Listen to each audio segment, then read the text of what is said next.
Tapping in. Are we live? We need to recommend it and review already. That's right. That's right.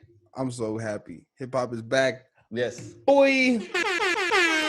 Yes. So we're starting with that Goldlink album, Haram. Man. I'm gonna let you go first. What you think?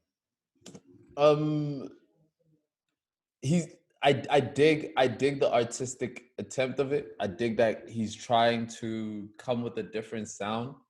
I've found that Goldlink has been very good at playing the unorthodox hip hop sound while still being able to have while still having it be very easy on the ear. I think that's always been his talent, is being able to veer away from what is particularly popular sound and still be able to make it dope, right? So if you look at and after that we didn't talk, that was grabbing straight from that SoundCloud.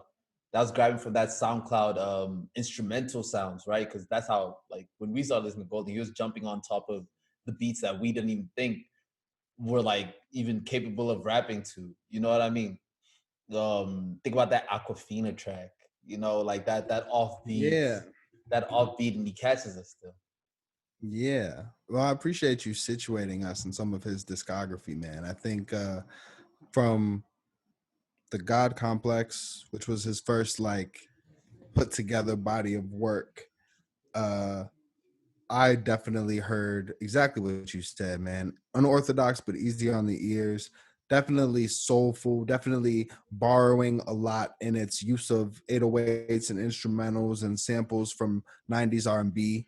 I think Goldlink is the hip hop predecessor, selection soaked predecessor of like even the beats that Brent Faiyaz chooses. Not so much tonally and singing and stuff like that, but a lot of those nostalgic soul samples, I think, is what he does really well. So moving from that very and I say selection, I gotta big up selection for this sound. Just the bouncy synthesizers, the deep bass, the just that borrowing from Afro beats and different places and extended interludes and beat switches. It's just very reminiscent. If you don't know about selection, I encourage you to look them up on SoundCloud before you even jump into the Apple Music. Figure out find the old stuff, the stuff that has like Goldlink, Esta, Sango.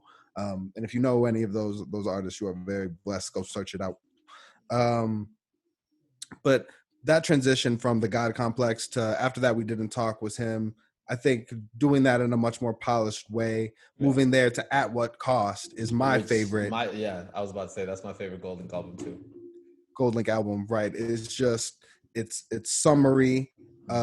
He shows he can rap for real on tracks like Kokomo Freestyle, but his use of even interspersing female vocals into like bar heavy tracks. It's beautiful. It's balanced. The entire album is a vibe, and it bends genres, right? As much as that's genre bending is overused and bleh. That's what it does. And so from there, and I'm promising you I'm getting back to Haram, but he goes from there to Diaspora, which is very much Afrobeats influence, right? And I that's my least favorite project because it felt like other artists were using that influence of Afrobeats, using that beats of selection. We're doing what Goldlink does really well, they were doing what he does really well, and he wanted to show that he could do it better. And it almost seemed like, to me, it almost seemed like what? I don't think it was too much. I'm not saying it was too much. Yeah. I'm just saying it felt like him trying to make a statement, whereas his other projects have really just felt like him trying to make music. I got right? you. With Diaspora. And so we come to this project, and man, listening to the first half of this project, it's the most happy and surprised I've been listening to a project in a long time. Interesting. The burying the vocals under the bass, with somebody who can really rap, with somebody who uses their vocal inflection really well. That worked for me. The first couple, those first couple of songs, I love that NLE Choppa was the feature on the first track. Not what you're expecting from a Goldlink album, not what you're expecting from the guy who gave us Crew, which is probably his most like You know what I mean? Still epic. Popular song. Um, and for those of you who don't know, it goes a little something like, no, I'm just playing. About to start singing it. There's money all And he does around it. And me. he That's does that it. joint. Yo, but with I had to that, give him an idea. Go ahead. off of that diaspora, it did have some Afrobeat sprinkle into it, but I still found it to be Goldlink doing what he does, which is stepping into a different type of sound and execute. I enjoyed that album more than most people did, I would say. I thought it caught me at the right time. I remember me and you were in disagreement with that, but this new step now surprisingly wasn't that this album might be my least favorite. But what I do like from Golding, I like a lot. Uh, it just so happens that the past albums that he's had has been some I enjoyed majority of it. This in this particular case, there's hits and misses with it, but more importantly, it reminds me of somebody who does that sound and that style. Um, in my consideration, better, which is that Bari Mr. Glass album is still to me, it's one of the most underrated joints. It's what this album is trying to be. That's really Essentially. interesting. Mm, I dig that Barry album too. If you checked out Who is Chris King, mm, very SoundCloud rapper, very much in the same vein with, yeah, just not being scared to layer that voice and almost have it alluding to lyrics. You're not really catching what he's saying. yeah, You're just kind of vibing with the overall sound of the track. yeah, Um, and I get that, man. I was listening to it and I was like, I love what he's doing, experimenting here. I was almost like sad when I get to track 5 or 6 and you hear him no layered vocals. You hear his vocals kind of dry, yeah. and I was like, well, he's back to kind of the more acceptable, more like Traditional. even intelligible, right? Like you can hear what he's saying type of beats. And then the back half for me didn't work. The back half felt like it was leaning. Maybe it was only a couple songs here and there, but it felt like in the way that Diaspora was doing Afro beats, it felt like he was doing grime Yeah, for a little bit of the back half of that album. And some of that I don't. Not that he can't do it, not that he's not talented, but some of that didn't hit for me. So I rocked with the experimental stuff. I get if people don't get it.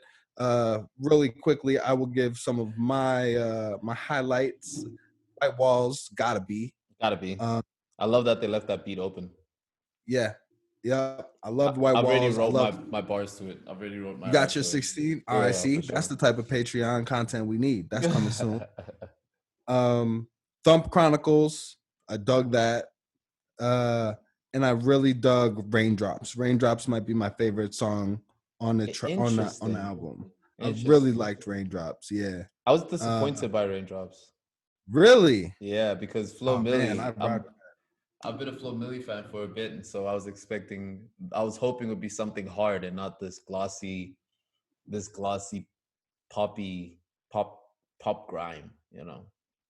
Yeah, yeah. No, Family definitely has bars, but I dug that one. I was disappointed by Terradome.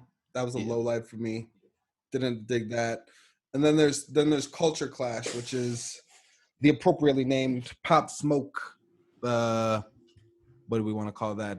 Commemoration. Homage, It was an ode, an an homage, ode, an ode to Smoke. for sure. I Every artist has a Pop Smoke ode. Some of them even have the Pop Smoke feature.